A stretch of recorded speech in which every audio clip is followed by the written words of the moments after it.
care what a boss says. They're going to keep on launching ballistic missiles anyway.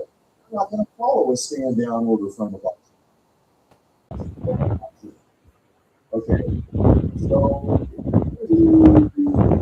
we'll see the teams. Time will tell. Time will tell. The reason why I said option one to me doesn't really make sense. That all of this was deception. That they were lying to Trump. Yeah, with a ceasefire, all right, keep firing ballistic missiles. The reason why that doesn't make sense to me is because there's not really they don't make any. At maximum they get President Trump to stop bombing them for like 90 minutes. Don't realize, oh, we're going to keep bombing. So at like what they went through all of this pain in the ass, these fake negotiations to get a 3-minute ceasefire, at which point Trump is going to keep on bombing them. That doesn't really make sense. Which is why I would suspect it's probably option 2 or 3. Option 2 being the war that has not out yet, and it's going to take a couple hours for that memo to go out. Option 3 is that, which is also very likely, to be honest,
this case, authorities are looking to determine whether or not a crime is a CNN world statement or was a sick rogue player. CNN is being ordered to immediately withdraw this statement with full apologies for their, as usual, terrible reporting. The results of the investigation will be announced in the near future, so I'm not exactly sure actually what CNN or they're probably misreporting the conditions. That'd be my guess.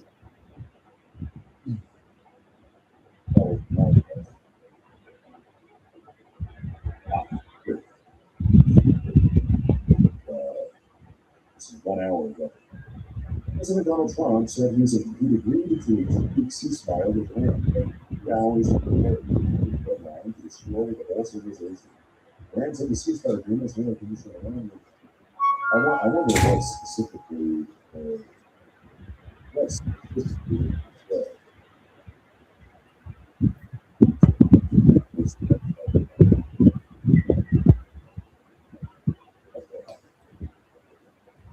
Well, anyway, Trump wasn't happy about it.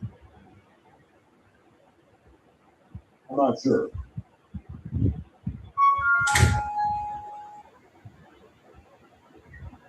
You know, if I had tried to come to my head, or if I was at a Las Vegas betting table right now, if I had to bet, why are these ballistic missile strikes still taking issuance? And the Maserati be ready for this matter. I would suspect that he was not in complete control. This is otherwise known as number 3.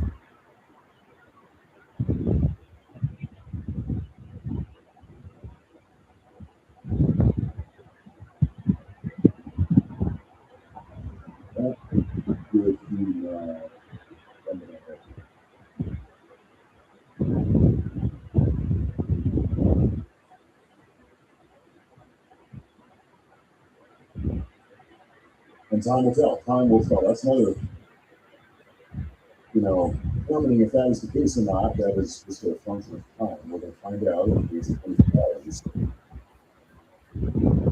But here's the problem, though. It's a very complex. In order to find out if that actually is the case, Israel and the U.S. are going to have to stop attacking Iran for like a day probably at the most. We're going to have to just stop plotting them and see what happens. Do they keep going?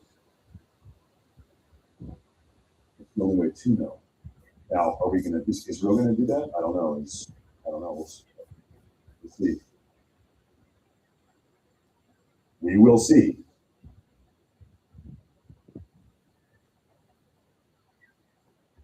Strait of Hormuz has officially been reopened. Bring up the ship map. I can. The thing is, these ships, they move very slowly.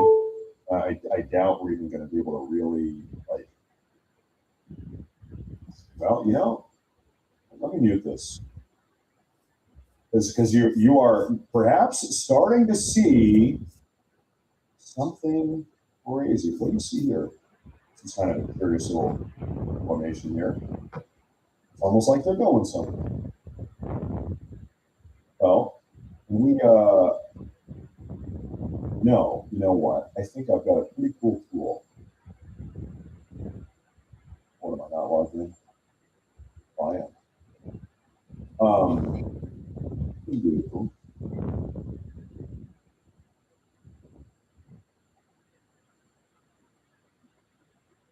Do not have a Hormuz. I'm blind to. Oh, yeah, I guess I'm not. Whatever. So, what I think we can do anyway is I need to have the enterprise plan. I guess I'm not enterprising enough. Okay, give me one moment here. I want to watch the playback. You can actually use the playback feature to see where they were and where they're going. So,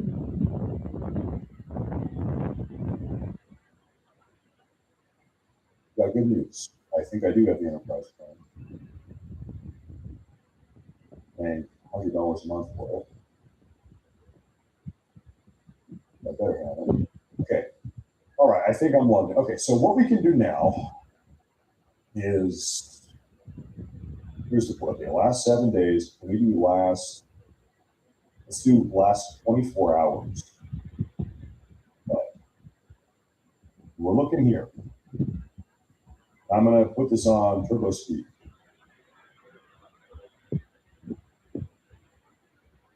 So, frankly, really, all we need to do is look at the last 2 hours. I'm gonna skip way ahead. What we would expect to see is a bunch of vessels moving north,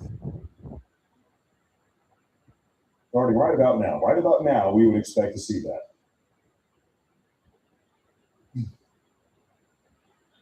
Are we going to see that? Oh, nope, not. Well, the answer is no. Not yet. Not yet. It's going to be very curious to come back to this tomorrow. And once we have like a 24-hour segment here, to really see what the motion of the ocean is. I just want to see the motion of the ocean. I think not enough time has passed. We have another launch. So,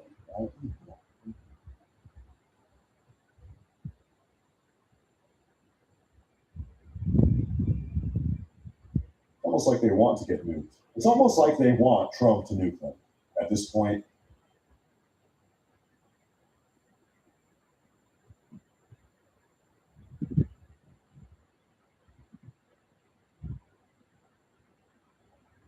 Maybe they do. Actually, now that I think about it, maybe they do.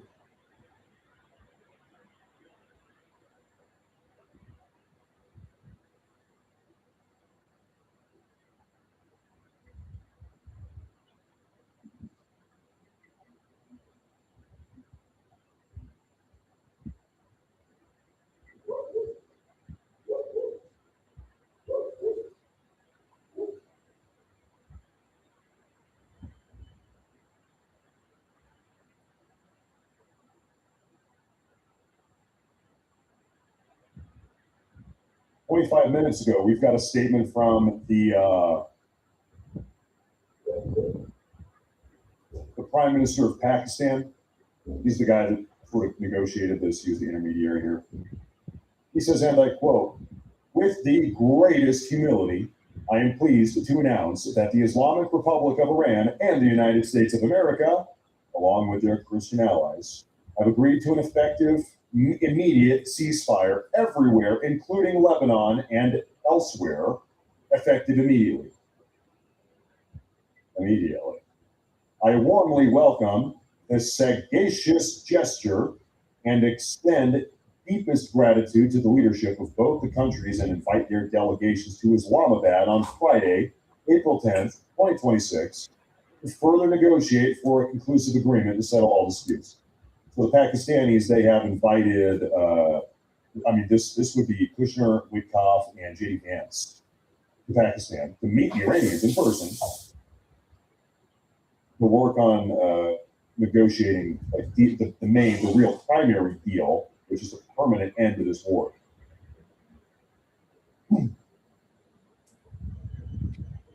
Mr. Pakistan goes on to say, "Both parties have displayed remarkable wisdom and understanding and have remained," really, remarkable wisdom.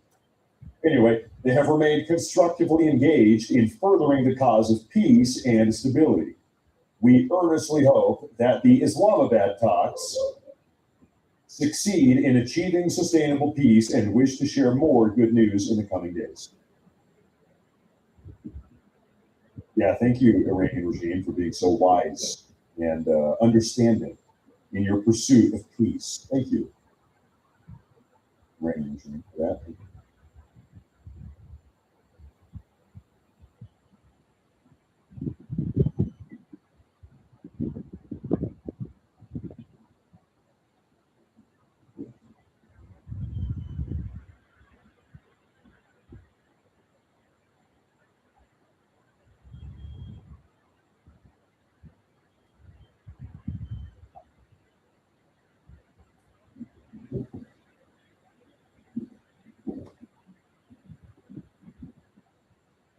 Lindsey Graham issues a statement.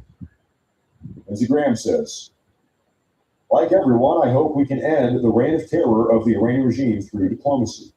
We must remember that the Strait of Hormuz was attacked by Iran after the start of the war, destroying freedom of navigation.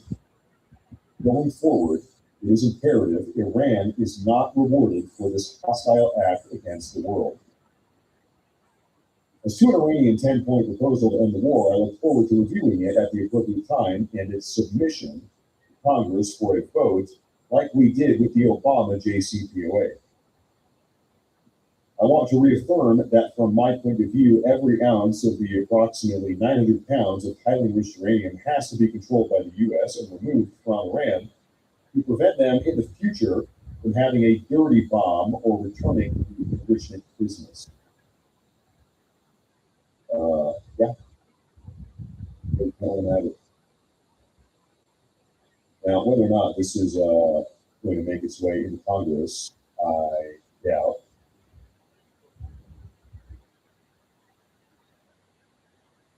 Serious doubt on that one.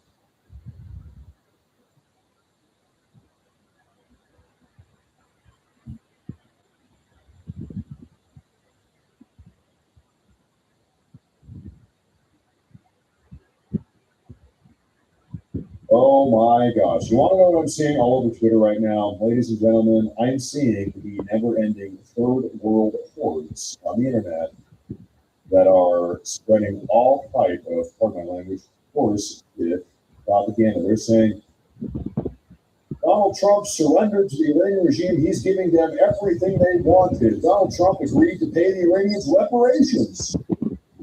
Donald Trump agreed to let the Iranians keep their enrichment program and their enriched uranium stockpile. Donald Trump agreed. It's just like all of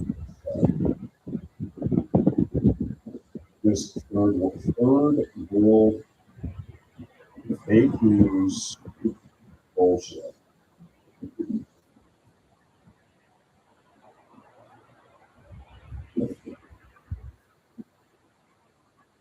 On a bunch of like fake news Pakistani accounts.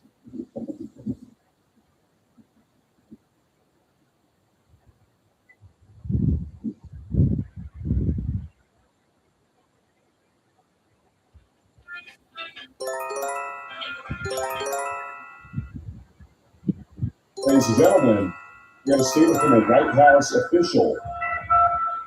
The White House official says the U.S. expects that it will take some time for the ceasefire orders to get down to the lower ranks of the IRGC.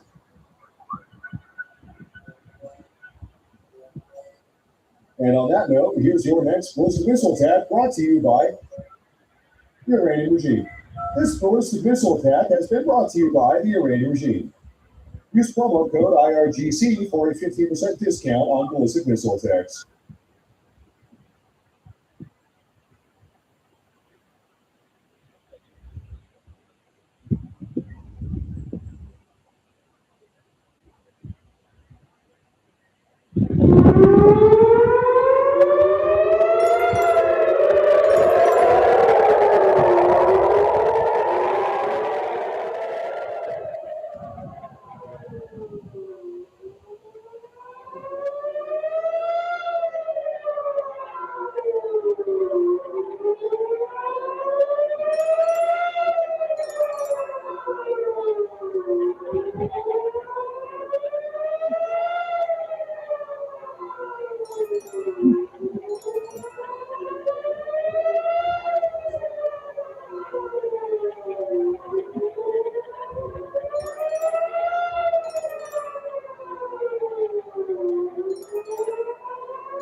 And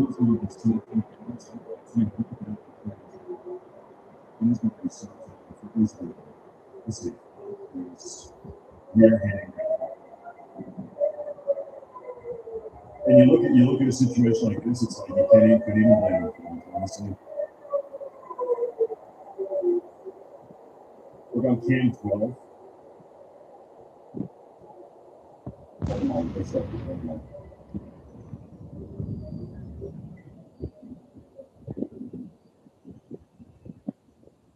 A lot of interceptions on television.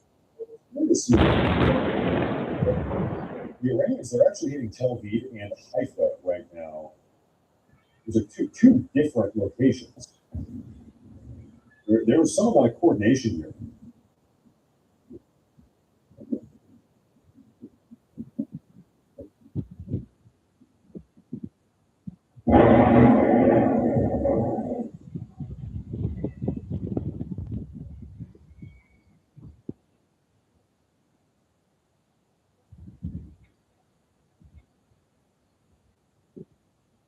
Saturn Germany emergency. I think this was a dead hand set for the deadline. I think they thought the U.S. 90F attack was inevitable.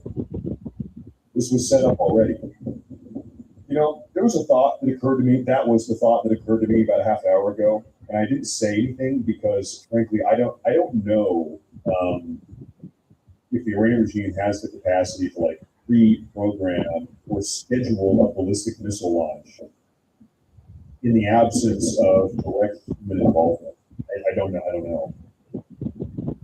Could be the case that this is a series of rescheduled attacks.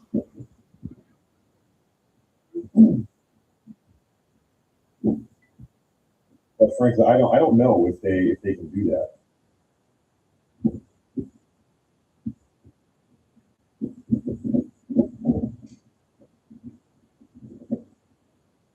I'm not sure.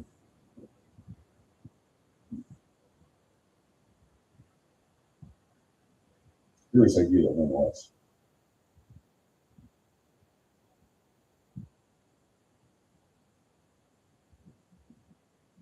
Bird says, can you check status of planes in the area? I can check flight radar.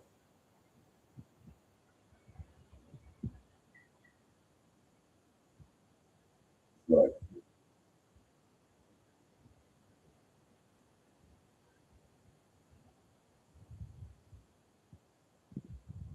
There's nothing. Spoiler. There's nothing really to remark on, to be honest with you.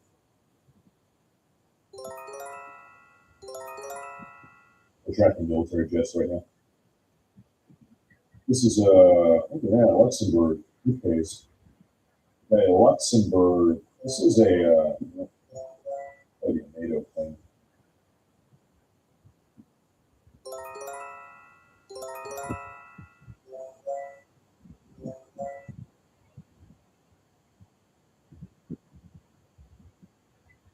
That sounds like another launch. That's what that sounds like.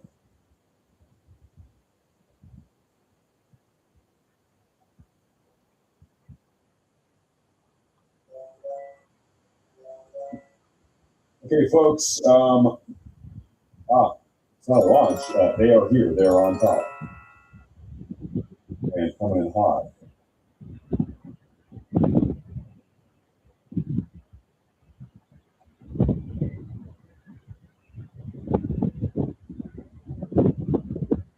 And coming in hot.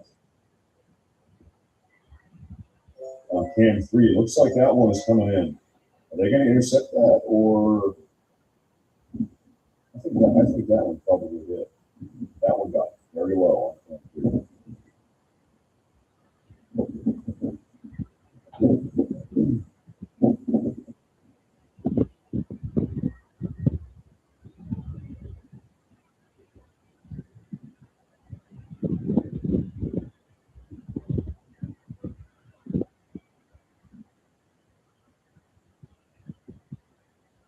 Well, I mean, there is a legitimate question to be asked. How long does Israel need to sit here and just get hit by ballistic missiles after the ceasefire? How long does Israel need to wait for information to spread to all of the members of the IRGC across their entire country? And you know what? That conversation right there, regardless of whatever your opinion or my opinion is, that conversation, I promise you, Trump is having with Netanyahu, like perhaps now, perhaps right this very moment, Trump is talking to the Israelis. That's the exact conversation they are having.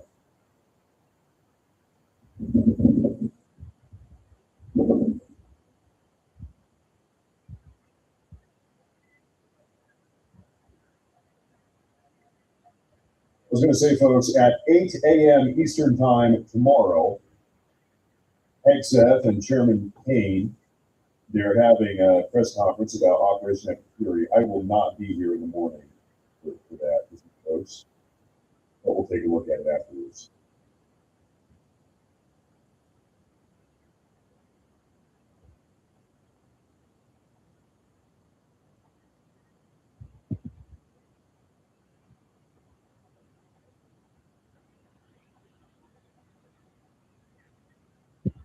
Rumble, Michael from Rumble. Hey, thank you very much. I'm a little bit late to that, but thank you very much for the 10 gifted Rumble premiums. Thank you. Thank you, brother. Thank you very much. Rumblers are in the house.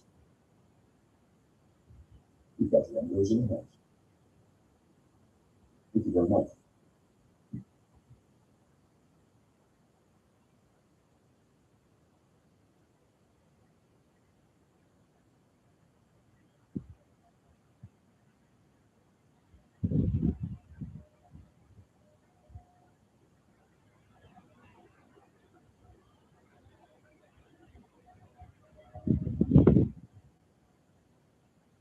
So we will have an epic Operation Epic Fury update tomorrow morning. We will recap that in the afternoon on our show.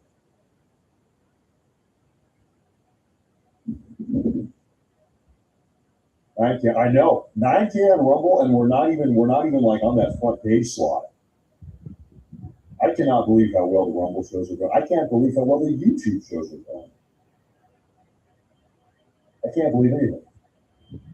Right now, frankly, it's at least right now, I'm just hoping that this situation gets navigated out of in a productive way.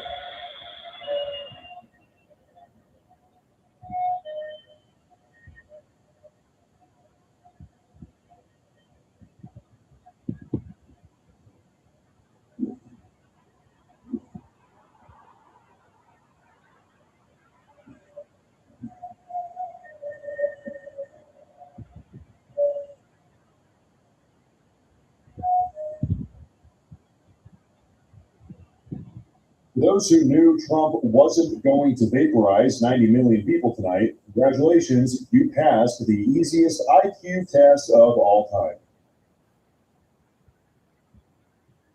Yeah, pretty much. Yeah, true.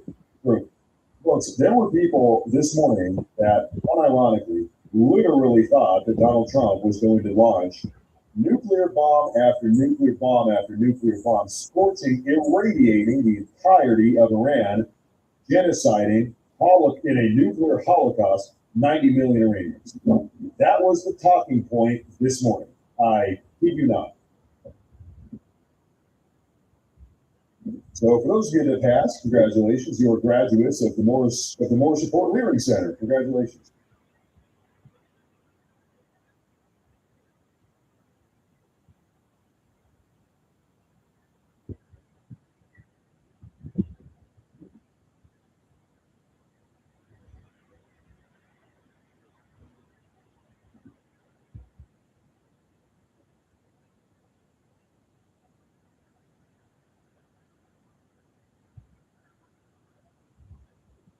Tiger says, what do you think about Artemis 2? I think it's awesome. Into the moon.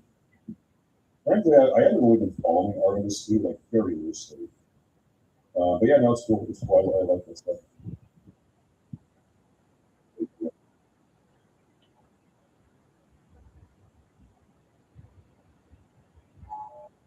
I'm not a moon landing denier. Here's a kind of a funny notion. If you ask somebody on the far left, how do you define indigenous? Who is indigenous to this land or that land or this place? They'll say, well, it's the first people that showed up. The Polynesians, they are indigenous to New Zealand because they were the first ones to show up there. Okay, sure, maybe. Well, that makes Americans the indigenous people of the moon. By that definition, the moon is the indigenous homeland, the indigenous land of the American people. You know what? Okay, I'll take it. That's our moon. That's our moon. Our flags are the first ones there. With the flag up, we play golf on the damn thing. That's our moon.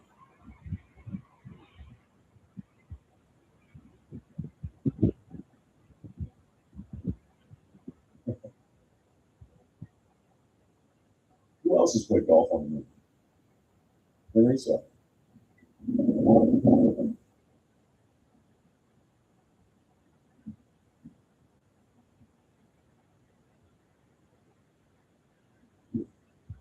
We have a going up to here. Okay, folks, let me know if there is an alert that takes place over the skies of Israel.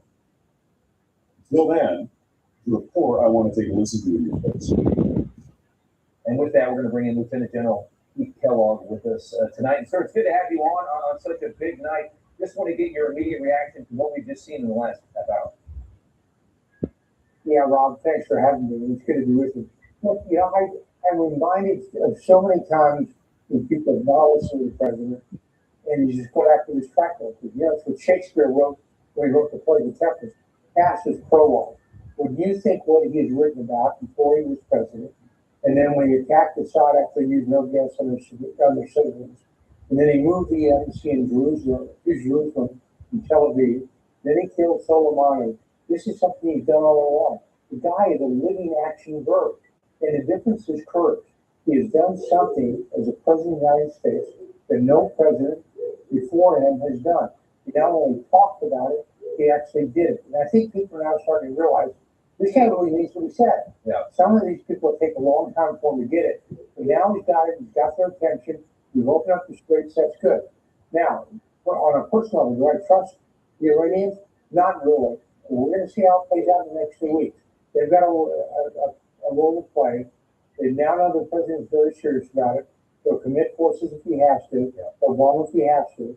Now it's back over to them. Well, and that's, there's so many questions, right, as this has just happened. But the 10-point plan that they talk about now is saying it was a good basis to kind of negotiate with was mostly about sanctions relief for Iran, security guarantees for Iran, new arrangements in the Strait, and billing ships that come through the Strait of Hormuz. So it was a very one-sided, kind of agreement on Iran's side. We obviously had a hell of a lot of demands for the Iranians. And I guess my question is, where do you think we fall in that negotiation at this point? Because I think a lot of people are going to look at this and say the president didn't have a move to make. Maybe he just said, all right, let's, it was either this or we bombed Tehran tonight.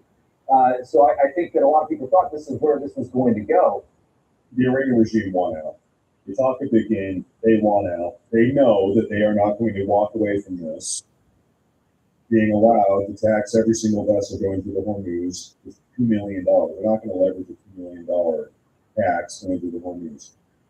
The best financial takeaway the Iranian regime is going to get walking away from this is sanctions relief. And you know what? They should be very happy with that. They should be very happy with sanctions relief.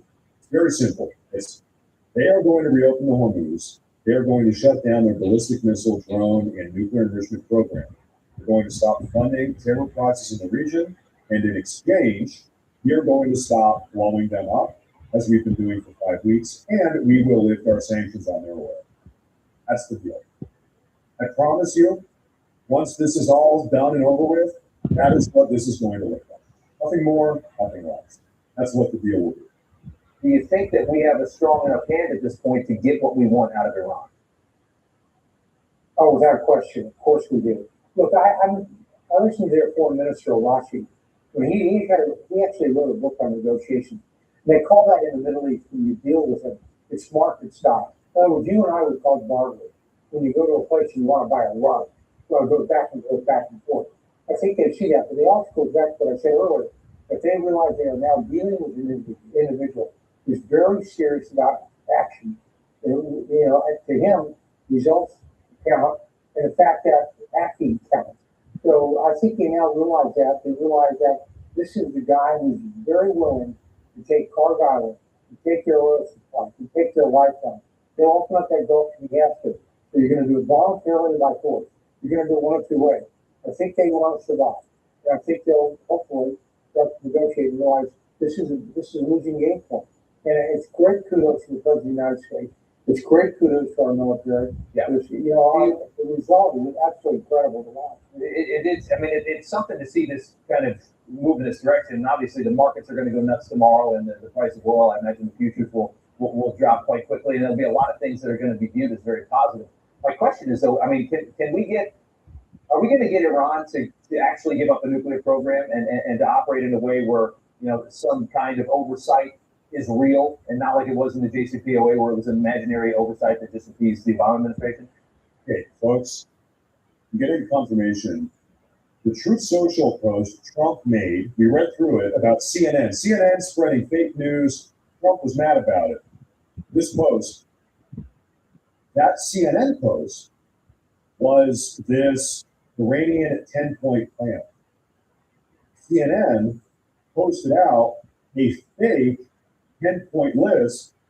That's why Trump was mad, because the information in that 10-point list was bullshit. This explains why I'm seeing all of these third worlders, these anti-American third worlders, and members of the far left all over Twitter say, look at this 10-point list. Fake news. Bullshit. Are we going to get them to stop funding terrorism in the Middle East?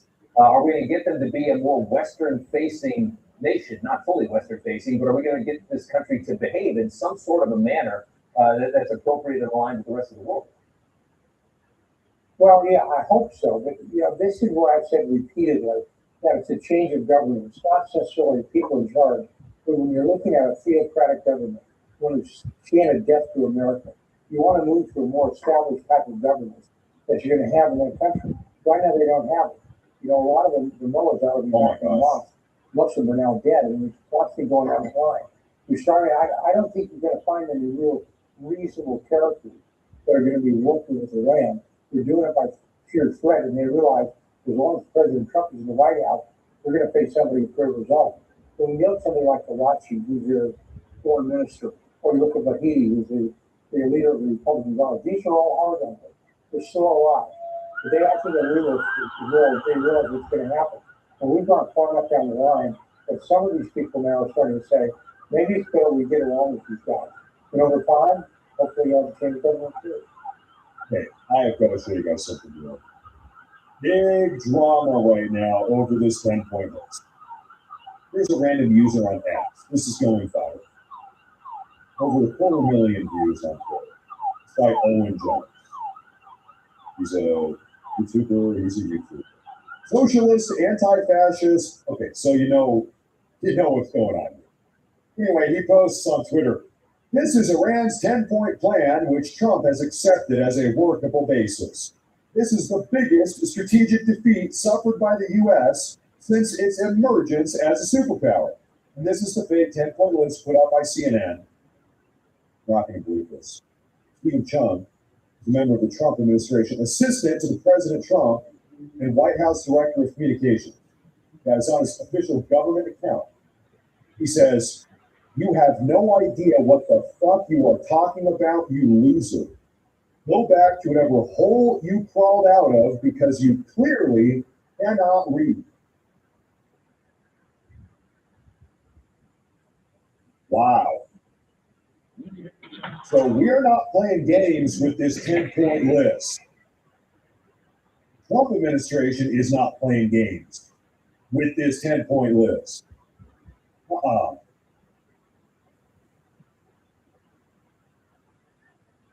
going spiritual on this 10-point. How he doing? Fake news. Rapid response. Official White House rapid response page has just said, attention. CNN, as President Trump just said, Iran's official statement is linked in his Truth Social post below and posted by the Iranian foreign minister.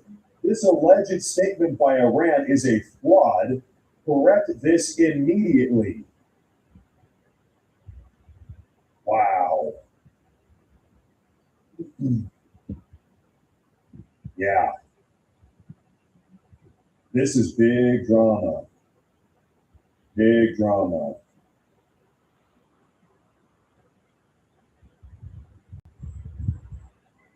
Gordon, this is a wild day. We wrote the show one way, and once again, Donald Trump he's playing this kind of kabuki theater with everyone, keeping everyone on their toes. But nevertheless, the calculus with China and Iran does not change very much, at least not right yet. The Chinese, they saw a returning President Trump in his way. This is a great day for America.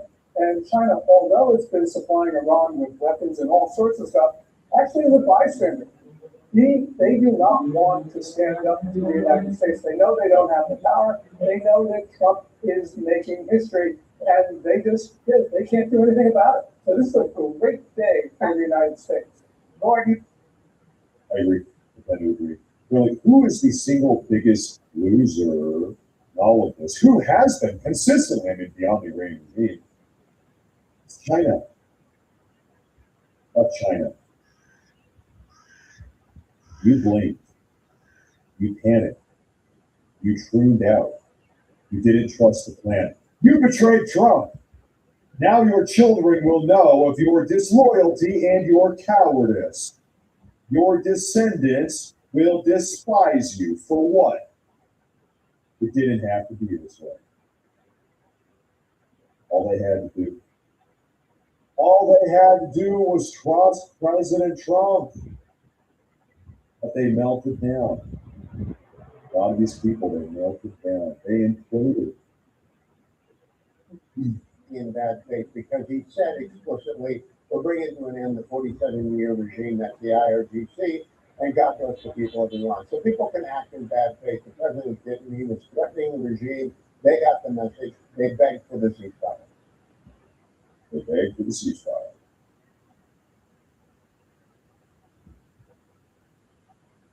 That's right.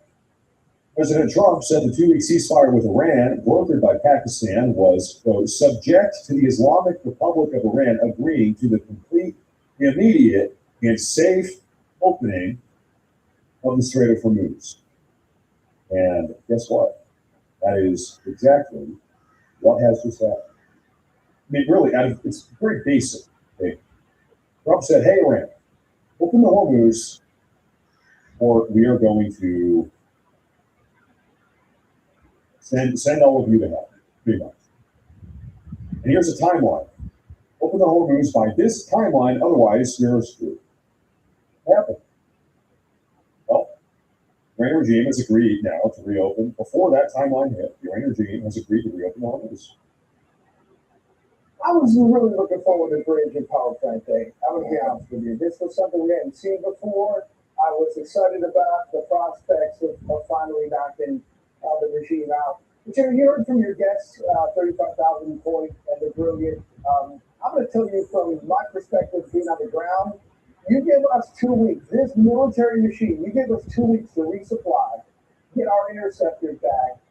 You're not just hitting the reset button. You're starting a whole new wave of stuff if this ceasefire collapses. You got to think about the logistic machine that this United States military is, and the way that we've gone at them with a crescendo of violence from day one until this ceasefire. This is a world of hurt. If this ceasefire is broken, we're going to be watching the borders, making sure Iranians planes don't start resupplying. And listen, we got their leadership while we were looking for that second crew member, the F-15. They let their hair down and they started meeting. Well, guess what's going to happen when these guys start coming out of their holes?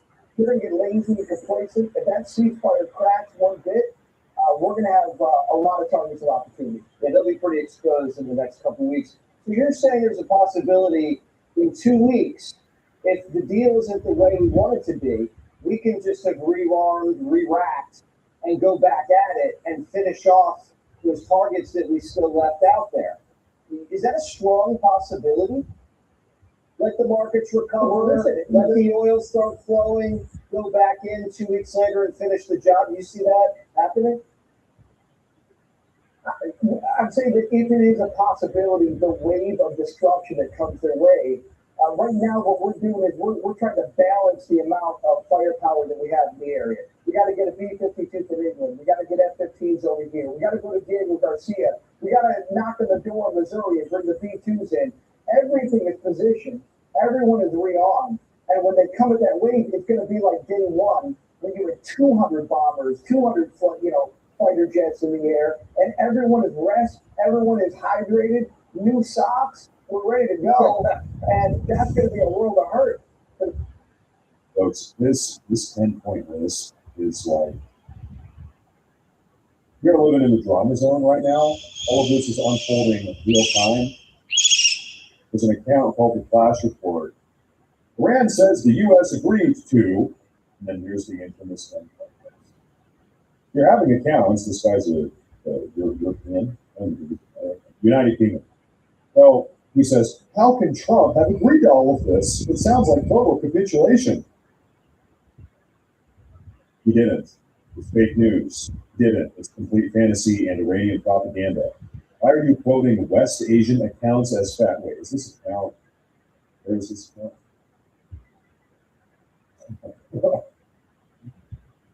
Oh. Some of these people, they hate America so much, they hate Trump so much. They're so desperate for Trump to lose, or for America to lose, that they are willfully spreading just like the most blatant of horse shit propaganda. There's no way Trump agreed to this. It looks like propaganda for America. Yeah, it is, because it is.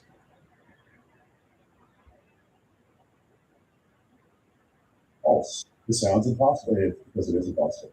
The fact that you posted this kills all of your credibility. Yeah. Iran also said they did this. Oh, Iran shot down this plane? I didn't know that planes were so big. Fighter jets? You remember about 4.5 weeks ago when the Iranian regime was passing around this little artificial intelligence generated gem? Like the most blatantly AI generated photo ever. They were trying to pass stuff like this around 4 weeks ago. Oh, Iran shot down an F-35 or and people buy it. They latch onto this stuff every single time because they just hate America and they hate Trump. They hate America and they hate Trump, and they're desperate for any sort of,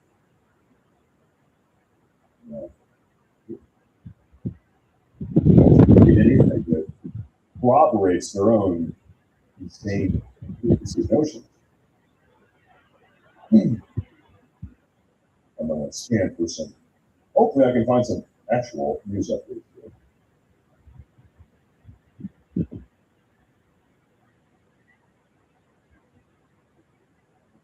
There's a plane for giants. That's right.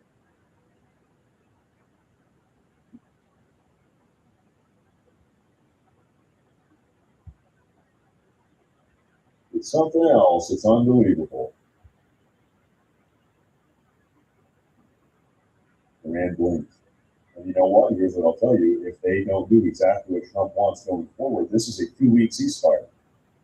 This is not the end-all, be-all, ultimate deal. This is not the deal that ends this war. It's temporarily reopening the Hormuz. And if at the end of this 2 weeks, or if at any point during this 2 weeks, the Iranian regime does something Trump is not happy with, well, then he's just going to keep on bombing them.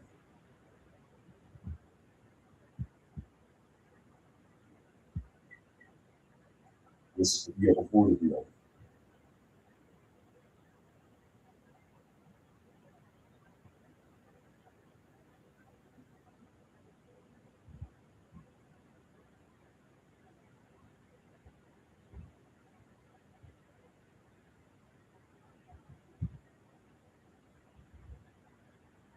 I'm telling you, all of the left-wing rhetoric that I'm seeing right now, all of the, I'll say anti-Trump, all of the anti-Trump rhetoric I'm seeing right now is entirely piggybacking off of this fake 10-point list.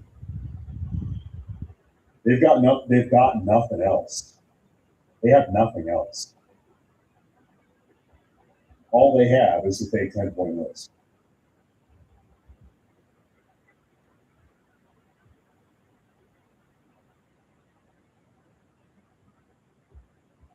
It really is something else. You know, some people, I've heard the term Marxist right, woke right. Can I tell you which one I like the most? In fact, personally, I think it hits the hardest, it's the most effective. Retard right. What do you think about that? The retard right. I see him out here some places. I think that one hits the hardest. It's like a slap in the face. That one hits the hardest. The woke right didn't really do anything for me. Marxist right, that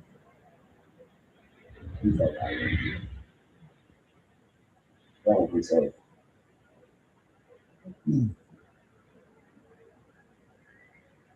Now, Morris, you act like a rhino. I think if I pressed you probably could not even define what rhino means. Historically, rhino or neocon. Talk about the phrase neocon.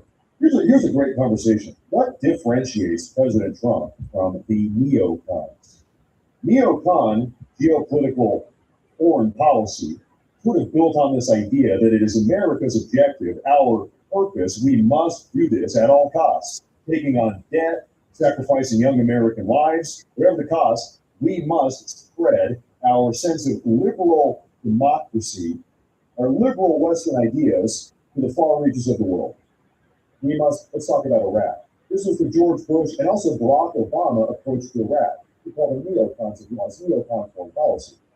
We're going to invade Iraq and tear down the entire governmental structure, get rid of everybody involved, and replace them with individuals that will build from the ground up a Western liberal sort of democracy like we have, or sort of like we have over here in the West. This is neocon foreign policy. Notably, that is not what Trump is doing. That's not at all what Trump is doing. Trump is not trying to do that in Iran. I don't really think Trump gives a damn whether or not Iran has a democracy. I don't think he cares. What Trump, we've been calling this the Roman approach. Trump is implementing a modern day application of the Roman approach. Trump just wants the Iranian regime to do what he says. He wants them to meet his demands. Whether or not they have free and fair elections, frankly, I don't even think that he really cares. And the Roman approach is this. The approach to leadership of whatever country, Iran in this case. Listen, hey, you're going to do what we say, and if you don't, we're going to kill you. And we're going to replace you with another round of leadership, another set of leadership, and we're going to offer them the same ultimatum.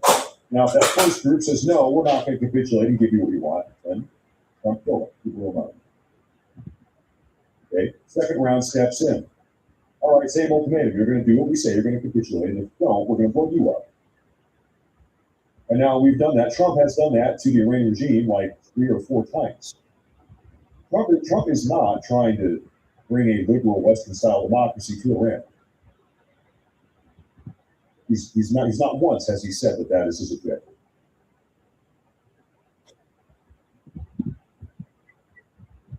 He wants them to do what he says.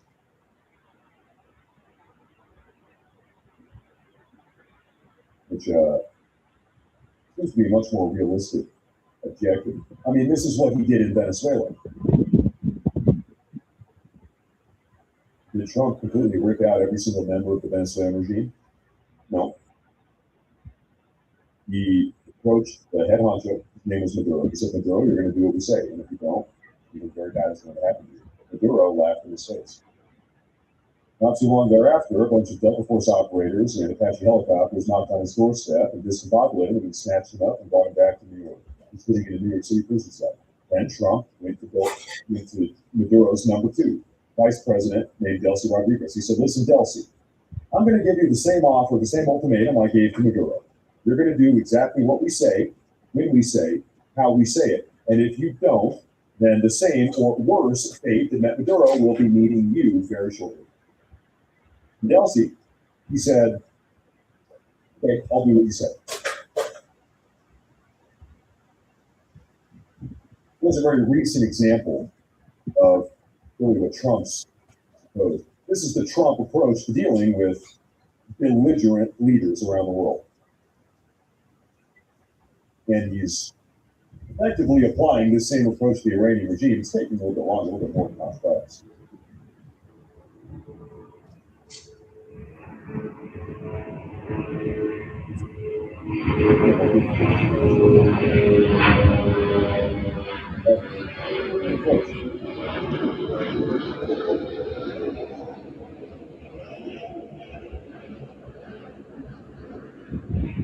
So the problem with neocons is not that they have a foreign policy. The problem with neocons is that their foreign policy is bad. People say, "Oh, Trump has a foreign policy. He's not an isolationist. Therefore, he's a neocon." The definition of what defines a neocon is the specific type of foreign policy you have, not the fact that you have a foreign policy. A little bit more complex.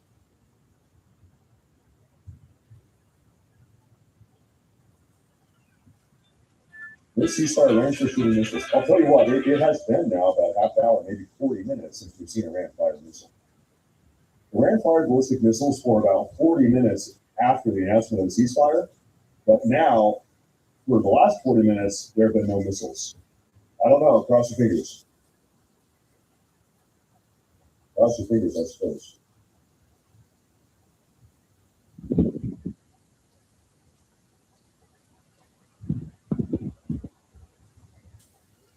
See what happens here.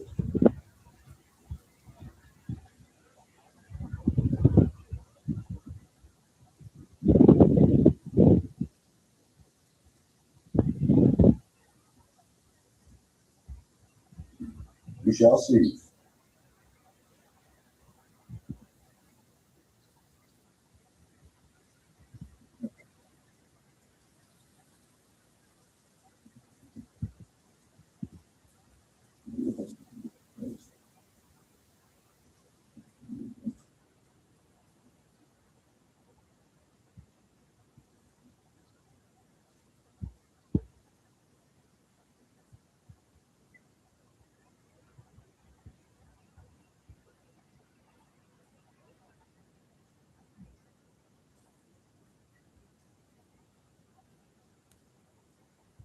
Okay, I'm seeing breaking news here that the IDF has launched a strike campaign against Iran due to the repeated ceasefire violation. Here we go. Here we go.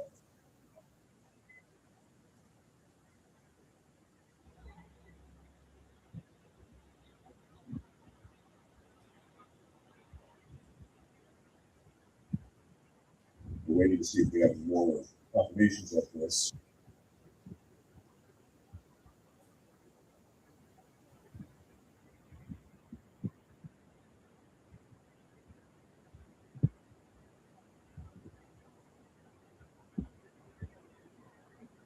I'm seeing a report right now on Iranian state media saying this: the Iranian Supreme Leader Mustafa Khamenei has ordered all military units to cease fire.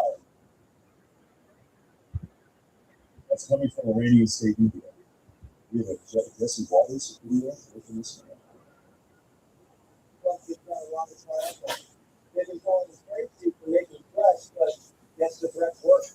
The Strait's on its way to being opened, and Iran's promising to stop firing missiles and drones. The next 24 hours will be the test. If oil tankers start sailing through, we're on our way to officially ending this and hitting the president's 6-week time frame. If they play games, back to bridge and power plant day. The mullahs should know better. Their economy's in a depression. Heavy industry like steel, petrochemicals, and their military-industrial complex have been obliterated. People were already taking to the streets during the last economic crisis, and now it's 10 times worse. All morning, we were peppering their crown jewel, Park Island. That's something Iran can't afford to lose. And our B-52s are already on their way to theater today, but Iran had no choice. The New York Times is also reporting China begged the Iranians to take the deal, saying their economy couldn't take it anymore. The regime was backed into a corner, and the president believed that sending in soldiers to open up the strait and seize cars wouldn't be wise. That is true. It is all true.